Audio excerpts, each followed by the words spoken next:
Hello and welcome to Scrapbooking Station. In this video I'm going to make a companion for this page, which was released in my last video. And surprisingly, I've never talked about stamp type before. So I love mechanical, masculine, gears, anything, clocks, stuff like that. So as it happens, I have all different stamp types. So I've got woodblock, I've got the clear, and I've also got the photopolymer. So let's take a look at this. I'm going to put the camera over my shoulder and we'll get started on this project. Okay, so here's pretty much the page. Before I even get started, I've got photos that are going to have to come in here. But photopolymer, I'm going to tell you right off the bat, photopolymer is my favorite because I can see when I design my page or my card front exactly where these pieces are going to go. And we're going to talk about some problems with photopolymer, but what I also love is that if I want to tilt something, I can. They attach really easily to these acrylic blocks, so no extras are added. Here, I've also got a solution. I love these as well. You got to be a little bit persnickety, so maybe a little stamp off. We're going to talk about those. I'm actually going to start with my wind blocks. So, let me break away and get ready for that. So what to cover first? Well, first off, I've got 2 pieces of patterned paper. Of course, I'm not stacking them. I never do at the station. I cut a 1-inch border and put this piece in the middle. So I've got the backdrop for my layout. And I don't care which stamp style you're choosing. If you've got a large stamp like this one or like this one, which I'm going to use, you need to put it on some foam. I've got the piercing mat behind this, but computer mouse pad works just as well. The other thing, back in the day, wood blocks, always stamp them a jig, which I have handy. I very rarely use it, but if you want to be exact, that is the way to be exact, which is why I would choose wood over clear, because I can make this exact. Okay. I am going to stamp this in the navy. I am going to clear emboss this on top, not using my Stampin' Jig, but using my piercing mat. So then I'll be back. Before I do that, I did want to share celebrations going on, and I had a choice of clear, or in this case, wood style. And the thing about both of these really is that you need to be pretty persnickety about putting these on. Again, wood block is much easier to use with your Stampin' Jig, and that's why I would choose it over clear. But if this was in photopolymer, I would choose that as well. Anyway, remember Celebration. Really great stamp set to use with your feathers or dreams or whatever else. Anyway, I will be back with that finished layout, or as far as I've taken it.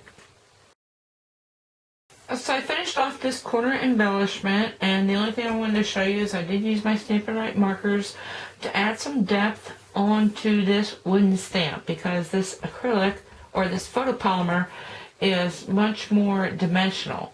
So now I want to use these clear stamps, and I talked about a very long time ago putting glue on here, letting it dry, and this way it will adhere to your acrylic block. You know what? I found something better. It's called Easy Dots. It's a scrapbook adhesive, and all you need to do, you can see where I've got my dried up glue.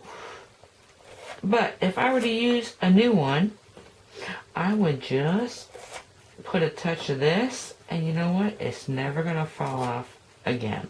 So, really good, and that's why I love it. And so, let me get the block that fits, and I'm going to do something like this. Anyway, I am going to emboss this image, actually, because everything on this side is going to be embossed. And so I'm going to use probably Night of Navy, Cherry Cobbler, and Chocolate Chip, although I haven't decided. I'll be back with that finished embellishment. Okay, before I move on, this is so funny because this is the first time in a few days that I've used an actual colored embossing powder. This is the Cherry Cobbler, and that looks like real red to me. Here's Cherry Cobbler, and here's this embossing pattern. So, dark on light patterns, always, always, always, always. Stampin' Versamark, stampin' your colored ink, and clear emboss. And that would be a much better color match. Anyway, at this point, let me pull back. So now I'm ready to add my photopolymers. And I am actually going to, because this is my first time out with each of them, and most of you know that when you use photopolymer, sometimes there's a problem with your inking not being quite like you want it. So we're going to talk about that if I run into problems. Maybe I won't. I'm going to tilt this way, probably off the page. I'm going to mount some photos, and then I've got a couple hanging things here, and another tag that I'm going to put in this position. So let me get set for that. Let me mount these photos, be back with this page, and then we're going to talk about it. Okay, this is fun because now I've got my photos positioned. I've got some backdrop layers. I've mounted them, and I've, like I said, positioned them, and now I'm using the photopolymers. And like I said, what I love about photopolymers, I position them as I want to. I'm going to, actually don't care about the position of this, and in fact, I know this needs to go here, and the great thing, well, one of the great things, there's a lot of great things about photopolymer, is I can position that squarely on my grid paper, and like I said, no added inks, and I just square up my acrylic block as well. So that's ready to go, but if I have multiples, like I do, let me see if you can see this. Yeah, you can.